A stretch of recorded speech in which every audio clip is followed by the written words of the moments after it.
모든 기술과 절차들을 간접적인 방법으로 위장해 대부분 확보했으며 한국은 북한에 대한 경계와 대비에도 철저히 해야 되겠지만 일본인들의 치밀함과 민족성을 한국은 항상 경계해야 할 것입니다. 반갑습니다. 구독자분들과 함께 성장하는 유튜브 밀리터리 채널 생활탐구입니다.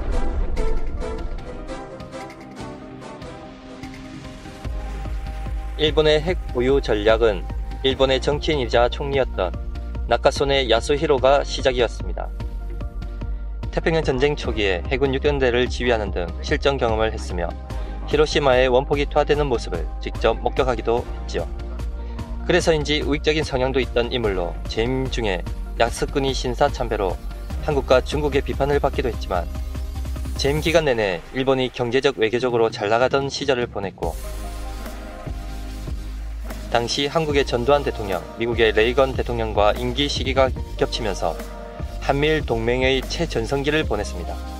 또한 나카소네는 자위대 전략 강화 목적으로 방위비 정액에 집중했고 일본 최초로 원자력 관련 예산을 국회에 통과시켰습니다. 이때 예산이 2억 3,500만 원인데 공교롭게도 핵폭탄 원료인 우라늄 235와 숫자가 동일합니다. 일본의 이런 교모한 상징 수법은 이미 잘 알려져 있죠. 그리고 2년 뒤엔 원자력 기본법을 위반했고 일본의 원자력 기술 발전에 크게 기여하게 됩니다. 일본은 전 세계에서 핵공격을 당한 유일한 국가입니다. 그래서 핵의 무서움을 가장 잘 알고 있죠. 때문에 일본의 모토는 비핵화와 전쟁을 할 수 없는 국가입니다. 하지만 이 말을 100% 믿는 사람은 없겠죠.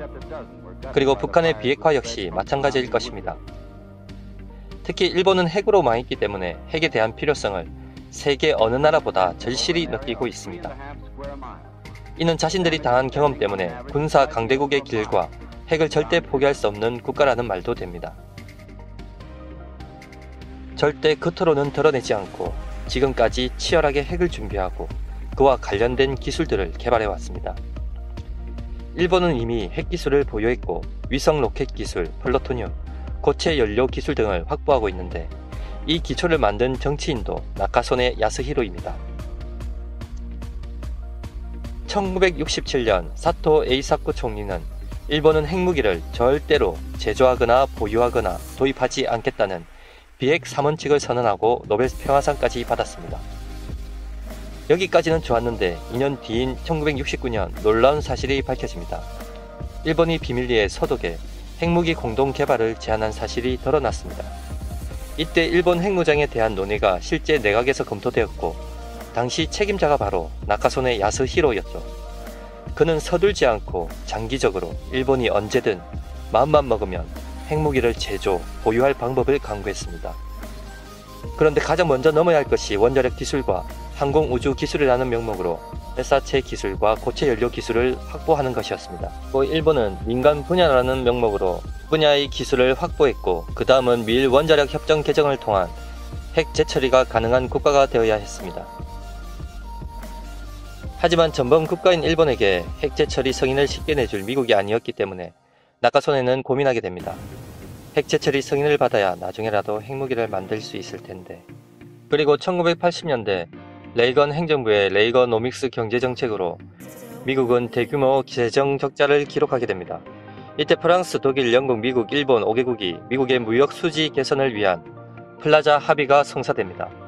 이 합의에서 일본은 자발적으로 엔화를 8%까지 대폭 절상하면서 플라자 합의에 서명하였고 일본은 경제 불황을 겪으면서까지 미국의 경제 상황 개선에 도움을 주게 됩니다.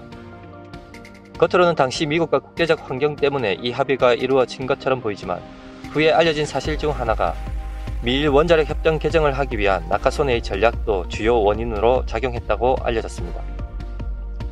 얼마 지나지 않아 일본은 세계에서 유일하게 미국으로부터 핵 재처리 지위를 승인받게 됩니다.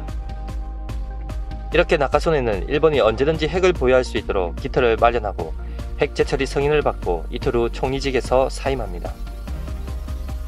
현재 일본의 플루토늄 보유량은 30톤 정도로 핵무기 5,000개 정도를 만들 수 있는 양이며 일본은 3일 안에 핵무기를 만들 수 있는 기술도 가지고 있습니다. 또한 민간 위성으로 둔갑해 로켓 기술은 물론이고 고체 연료로 ICBM 기술을 확보한 지도 오래되었습니다. 최근에는 우주에 있는 광물을 갖고 온다는 명분으로 대기권 재진입 실험도 성공하였고, 마음만 먹으면 핵잠 확보가 가능하도록 함정용 소형 원자로를 개발해 지난 1년간 원자력을 이용한 항해 시험도 마쳤습니다. 여기에 더해 소형 원자로의 수중 가동 실험도 최근에 끝냈죠. 더구나 일본의 재래식 잠수함은 4,000톤이 넘을 정도로 거대하며, 이 정도면 일본이 결심만 한다면 핵잠 확보는 가능할 것입니다. 미국은 일본을 아시아에서 유일하게 중국을 견제할 수 있는 국가로 인정하는 듯합니다. 북한의 위협과 중국의 위협이 가속화되고 심각해지는 상황에서 미국이 만에 하나 일본을 핵 보유국으로 용인한다면 어떻게 될까요? 일본은 안보리 상임이사국 진출을 오래전부터 노리고 있습니다.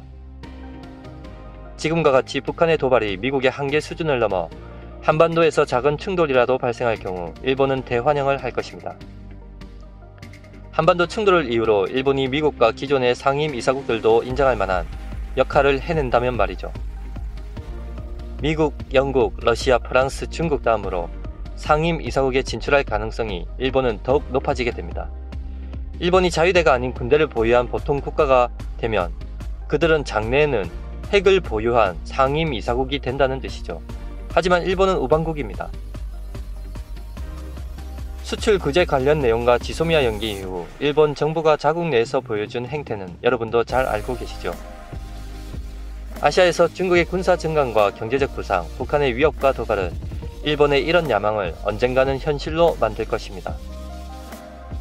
국제원자력기구 등에서 일본의 저력과 위치는 확고부동하며 핵무기 개발과 보유에 대한 국제적 공인을 받을 수 있는 국가도 현재 영순위 국가로 일본이 선택됩니다.